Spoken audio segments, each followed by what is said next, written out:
YouTube. What's good, man? We got a reaction video. We got damn, I can never say this. I feel like IMR Scary Tales. You know, we did the last one with the TikTok and shit. This one's 3 unsettling house party horror stories animated. We gonna see what the fuck's going on with this. I know. Oh, hold on. I'm not even big screen. Like I'm big screen. I'm not even. Hold up.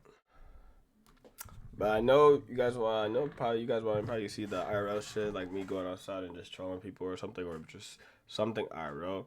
I feel like that's what gets the more views and shit. But you know, it is what it is. Right now, we can't really do that at the moment.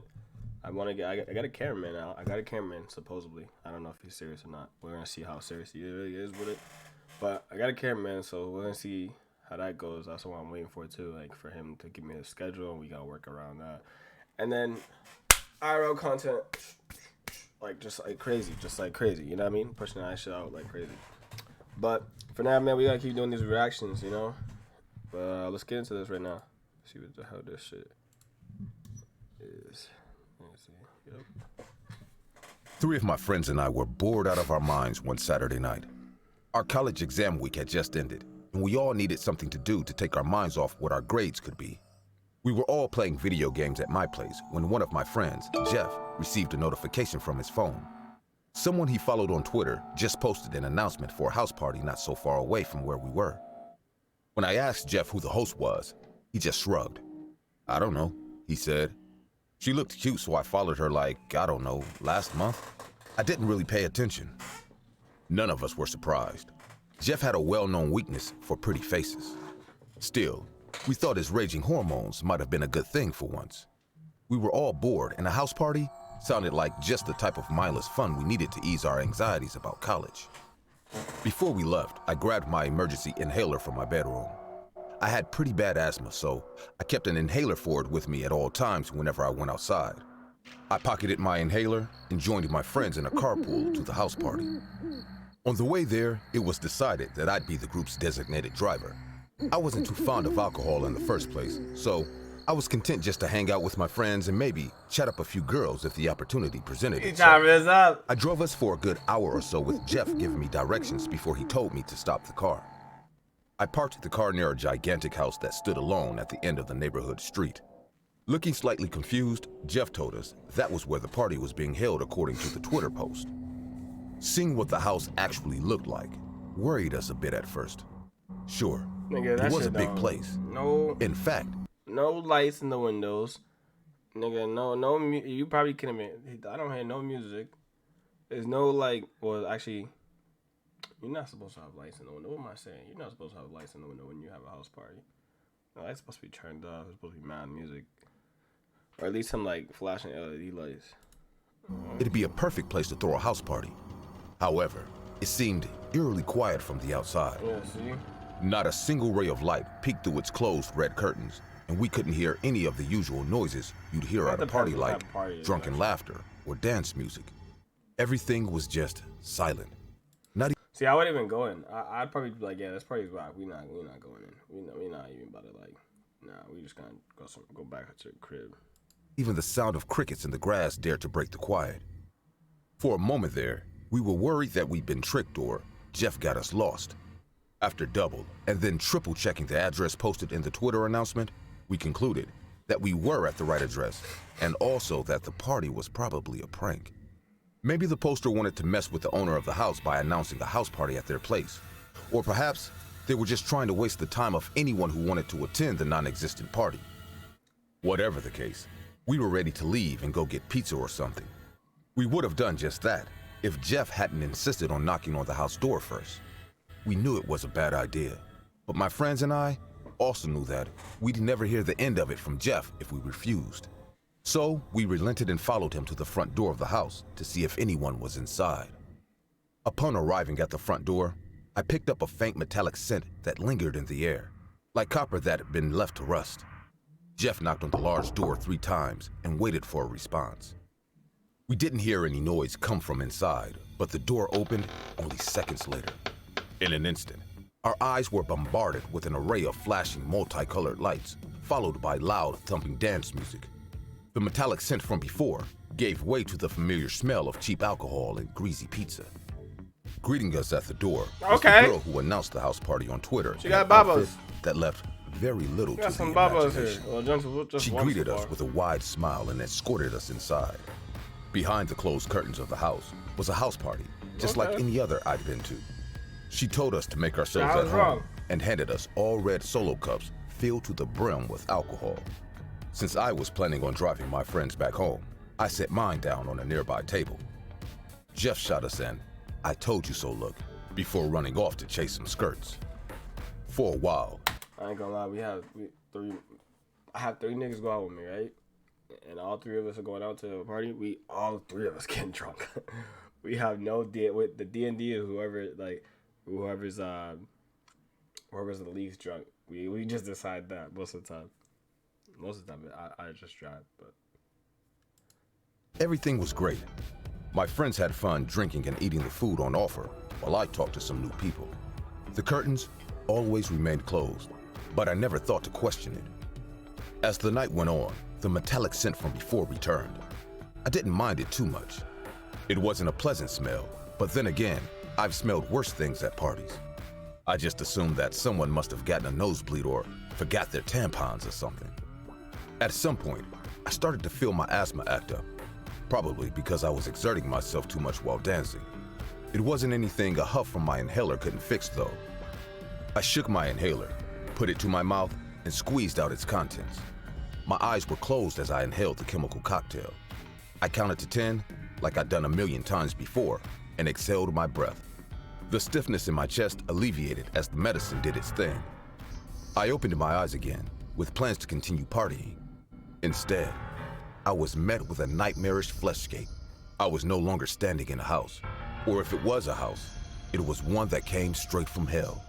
The walls were made of red, pulsating flesh that expanded and contracted in rhythmic unison, as if the house itself were breathing. The floors were carpeted by a layer of pink, watery muscle that squished under my feet like a soft tongue. Where there once was a door was instead 2 rows of vertical teeth that were tightly clasped against one another. That wasn't the worst part, though. There were still people in the house. Partygoers were dancing and drinking to throbbing music that was, in reality, just the sound of the living house breathing in and out. They all appeared to be half-digested, with many of them missing huge chunks of flesh from their faces and torsos, exposing white bones and revealing empty holes where their organs were supposed to be.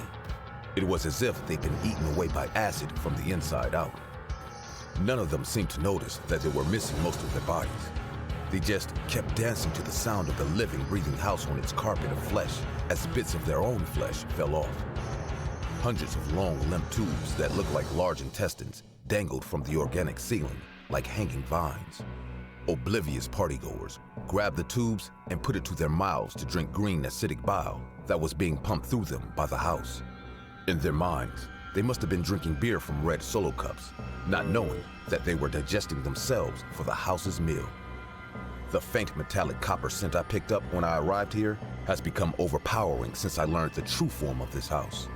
If I had to venture a guess, the source of that copper scent must be the same thing causing everyone to hallucinate that they were at a normal house party. Whatever chemicals were in my inhaler must have countered the effects of the living house's hallucinogens. It's not like that did me much good though. There are no windows here. The only way in or out was the grinding teeth that comprised the doorway. I tried to pry it open, but it was hard for me to even hold onto the teeth with the slippery saliva covering it. After a while, my vision would blur. The hallucinogens would kick in, and I'd suddenly be transported back to a regular house party where people were having fun and everything was right in the world. I'd have to take another puff of my inhaler to pull myself back to a horrid reality whenever I did. And those moments of brutal clarity were becoming shorter and shorter each time. I've been stuck here for hours trying to find a way out. Puffing my inhaler only gives me a few minutes away from the house's illusions now. But at this point, I welcome the hallucinations. I just took the last puff from my inhaler. Soon, I'll be permanently taken back to the illusion crafted by the house. I hope I'll assume that everything I just saw was just some elaborate waking nightmare, and not the truth I know it to be. Ignorance is bliss, after all. Hey guys, Man, that story was whack. Story was I whack. see many of you commenting on my videos that this channel deserves 1 million subscribers. And hit the bell icon. It's free, and you can always change your mind later. This story too better to like. I decided pick to it throw up. a massive house party in my senior year of high school. My parents were both on a business trip, so me and my older brother had the house to ourselves. I only invited a few of my close friends over, while my brother decided to invite everyone he shared a room with and all of their friends as well. Yeah, he was always the more social of the two of us. I didn't mind it all that much. It saved me from the trouble of looking for more people and gave me the opportunity to meet some new people. If I was lucky, I thought I'd be able to chat up a new girl too. On the night of the party, my brother, who was 21, bought enough booze from a nearby liquor store to make a circus of elephants drunk. Meanwhile, I prepared bowls of junk food like cheesy nachos and greasy chicken fries for the guest and moved the furniture around to give space for dancing. The first person to arrive was one of my friends, whom I hired as a DJ on short notice. I helped him set up his equipment and pick the music just in time before the guests started to arrive. People drank and danced and played beer pong on the dining room table. I chatted up several girls at the party. Okay. But most of them seemed more interested in just having a good time. My than nigga talking raising to up. me. That is, until I met this one girl who was hanging, sipping beer by herself in a corner, looking lonelier than she should have. She was a short brunette wearing jeans and a casual t-shirt, who I thought I recognized from school, but wasn't sure. Seeing no harm in trying, I walked up to her and started a Shoot your conversation. shot. Hey, how are you enjoying the party so far? And the shooter The shoots. girl looked up from her cup of beer and Does he smiled. miss? Yeah, I'm having fun, she said, though the soft tone of her voice didn't sound very convincing. The nachos are great. Upon hearing that, I jumped at the chance to extend the conversation. Glad to hear that. You know, I made them myself. I don't remember what she said next, but one thing led to another, and soon we were both in deep conversation. Okay, I think he She made was it. quiet and shy at first, but gradually opened up after a few more cups of beer, and God knows how many snacks. I learned that her name was Liz, and that she was one of the cheerleaders from the school's football team. She was at the party alone because she'd just broken up with her boyfriend, some jock from the football team, who was way too possessive of her when they dated. He's smashing. She was hoping to meet someone new at the party, and apparently, I ticked all the right boxes with her. There you go, see? About halfway through the party, we were sitting side by side on the couch, making out. Okay. I thought I might just get lucky that night after all. I probably would have asked her to come upstairs with me had we not been interrupted. In the middle of us exploring each other's mouths, I felt a firm hand grab me by the shoulder. I was yanked away from Liz and came face to face with a blonde jock who had like 100 pounds of muscles over me. "What are you doing with my girlfriend?" he screamed. I immediately realized who he was, and what Liz said next confirmed it. "God damn it, Joe, we're not dating anymore." The ex-boyfriend turned his eyes to Liz. "You don't get to decide that." "Hey man, back off," I said, though coming from me, I probably sounded as threatening as a house cat hissing at a lion. "You aren't together anymore. She can do what she wants." I saw a vein bulge on Joe's forehead before he raised and drew his fist back for a punch. I tensed my face in anticipation of impact, but none ever came. "What do you think you're doing with my brother?" rang my brother's voice from throughout the house. Our eyes turned to look at my brother power walking through the horde of guests who parted away for him. Suddenly, everyone was looking at my brother staring down at Joe, who still held me by the shoulder with a sweaty grip. "Let him go," my brother said in a low, threatening voice, "and get the fuck out of my house." There was a moment of silence. Joe was a big guy, but my brother was even taller. Once he realized that my brother wasn't in the mood to deal with his bullshit, he let me go and walked out the door without another word. People cheered my brother for throwing out that asshole, now you gotta and everyone smash. in the party continued drinking and dancing as Now if you gotta nothing smash happened. because he's trying to embarrass you in Upon front of seeing the girl. Liz, my brother In front of gave me a everybody. sly wink and went off to catch his own fish. While I wasn't able to intimidate Joe in the slightest, it seemed like me just standing up to him was enough to impress Liz. I won't go into detail, but about half an hour later, we were both in my room alone, having a different kind of good time. The little debacle with Joe aside, everything was shaping up to be a perfect night. That was until I heard a loud bang come from downstairs. No. At first, I thought someone must have dropped something like a bowl of food or a beer keg. Then another bang came that caused the dance music to come to a sudden halt and be replaced by a girl screaming. Damn, What's going on? He shot Liz his asked brother. with fear in her eyes. I don't know. Stay here. Now you gotta I'll go get check. your lick back. All this I for ran a from my bitch, bedroom bro. That's and crazy. rushed down the stairs. I nearly puked from what I saw. All this for a hoe. Everyone at the party was either crouched down or hiding under a piece of furniture. Meanwhile, the friend who I hired to be the DJ was lying on the ground with almost half his head missing. Shards of white skull dotted the wooden floor alongside pink-splattered brain matter. One of his eyes had been blown clean off his head and stared lifeless at me as I tried to process the situation. Tom, get down! My brother's voice snapped me out of my terrified trance. I turned to look at my brother just in time to hear another loud bang and see his heart explode from his chest in multiple bloody chunks. I was horrified at what I saw, but I followed his dying words, laid flat on the ground with my hands clasped above my head. The loud bangs, which I now know to be gunshots, continued to ring out over the next hours. Every time it did, something or someone inside my house would be destroyed. One of the bullets ricocheted off the wall and grazed me in the shoulder, but I kept myself from yelping to not give away my position. I stayed there for what felt like forever before the cops arrived. I couldn't see what happened, but I could hear the gunfight outside as the shooter fought back against. I ain't gonna lie to you. This is probably like a typical Lund party. I ain't gonna lie to you. Bro, he gotta get his lick back. That nigga Def went to his whip, grabbed the bullet, came back and was like, alright, you wanna take my bitch? And this whole shit out. Against You gotta the get your police lid back. with what little He ammo shot he your had brother, left nigga. for the next 10 minutes. In the end, I heard the loud blast of a shotgun, followed by a loud thud. Police flooded the house soon after to treat the injured. I was treated for the graze in my shoulder and lifted out in a gurney. As they carried me to the ambulance, I caught a passing glance of the shooter's body lying motionless on the ground. It was Joe. His hand still gripped the hunting rifle he used to shoot at us in his cold, dead hands. A shotgun blast had torn through his midsection and sprayed his mangled organs all over my front lawn. I hoped it hurt when the police shot him. I was able to make a full recovery from my injury, but the trauma of that night still remained. I lost my brother forever, and all because of some asshole who couldn't handle his girlfriend dumping him. I'll never forget or forgive Joe for what he because did. of a hoe. If hell exists, I hope he burns in it forever. It be like that too. It be like that. Should we watch another one? The video is already 17 minutes. Damn, I don't want to make this too long. 25 minutes is good for a video? Or is that too long? Like, we're going to watch the third one. There's one more left. I'm not going to Near pause it, the end though. of I'm not my going to final pause it no more. school year, the quiet kid in my class held a house party and invited everyone in our grade for it. We all thought it was out of character for him, but we also weren't about to turn down a chance to raise hell at someone else's house. Most of us guessed that he probably wanted to throw one last hurrah before we all had to enter the cruel and boring world of adulthood. I wasn't particularly interested, but my friends wanted to go, so I decided to tag along anyways. We arrived at the house while the party was in full swing. Kids from the entire grade were dancing to the music and downing beers like it was water.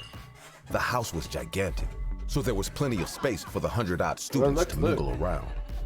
The quiet kid who hosted the party, Tim, I think his name was, stood chatting with some other kids I didn't recognize, like it was the most natural thing in the world. I'd never seen him like that before. None of us did. All throughout high school, we all knew him as the kid who kept to himself and ate lunch alone at the cafeteria. He even had a few bullies who made his life hell almost every single day. Stealing his lunch money, locking him in lockers, tripping him whenever he walked past them in the hall. That sort of thing. This is the kid that pulls out the. I was surprised to find that those very same bullies were also at the party. The ringleader, Biff, was with his usual posse, He got forcing shoot the some whole kid party. to do I a already keg see it. stand. Why Tim would invite that asshole, I had no idea. But I wasn't one to judge. My friends and I danced to the sound of blaring techno and played a game of beer pong that left us barely able to stand. However, I noticed that Tim himself never engaged in any of it. He didn't drink any beer or bust any moves on the dance floor. He just leaned against the quiet corner of his own house, watching people he barely knew trash it to bits. I got the feeling that he must have thrown the party more for the classmates who barely acknowledged his existence than for himself.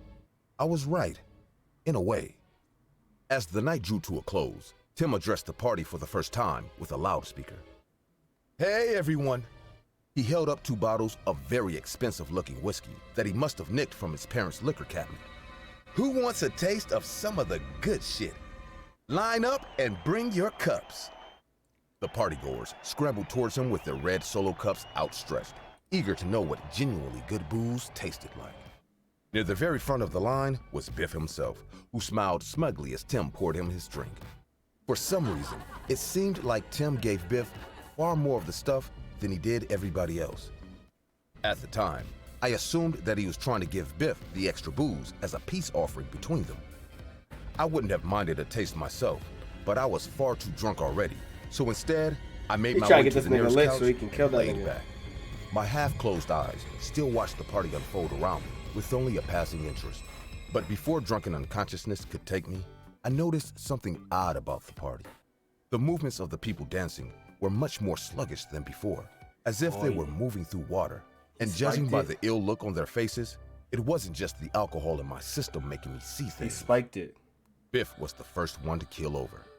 His face turned pale white, and a stream of vomit burst from his mouth. What's happening? He gurgled before falling on the floor face first in his own vomit. The rest of the party soon followed, with people vomiting and falling to the floor left and right.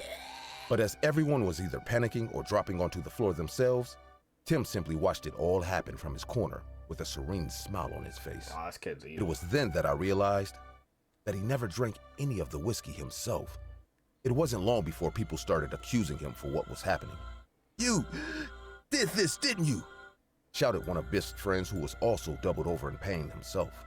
What did you do? Tim didn't answer. He simply walked over to the guy, pulled a pistol from under his shirt. Oh shit! and I shot him told in the you. head. The guy crumpled backwards onto the floor with a quarter-sized hole in his forehead. I told you. I I knew actually it. felt his still warm blood trickle around my shoes. The entire house erupted into chaos as Tim coldly and methodically shot down anyone who hadn't already died from the poisoned whiskey. My body remained paralyzed in fear on the couch as I watched him mow down the guests at his party, one by one. I closed my eyes and remained as still as possible. He only seemed to be shooting those he didn't think were already dead. I hoped that by laying still on the couch, as if I'd already died from the whiskey, he wouldn't notice me. I remained in that position for what felt like an eternity, listening to the dying scream of kids who I went to school with, followed by gunshots from someone who clearly Or had did the same nothing to thing. lose. Right when he ran out I of didn't ammo, I'm open taking my a bottle eyes and even smacking the after I shit heard out of the him. last Yeah. gunshot. Right in the head. I only mustered up the courage to open them when I heard police sirens outside. The house had turned into a mass grave. All around me were people who either died from whatever poison was in the whiskey or a gunshot to the head. And lying in the middle of it all was Tim, his hand still clutching the gun that was pressed to his head. He'd Nigga, done how what many he planned shots to he do. shoot? He'd killed everyone who ever bullied him, alongside those who only ever sat back and watched it as it happened. I guess he didn't see the need to live after that. Out of everyone who went to that party, I was the only survivor. Nah, that's Every time I close my eyes, I'm reminded of the sound of gunshots and my classmates screaming. that's traumatic. Even now, I'm haunted by the thought of how close I'd come to dying that night. That's real traumatic. I don't know if I can. I don't know. That's real traumatic. I don't know what I'd do in that situation. It would definitely make me not want to go to a house party ever again. That shit's crazy. All right, man. Make sure you like, comment, subscribe. You know, share this video. Whatever. Comment if you made it to end. Comment house party if you made it to end. See who comments that. You know, see who actually made it to end. I don't think no one's going to. That's all good. But yeah, man. I'll see y'all in the next video.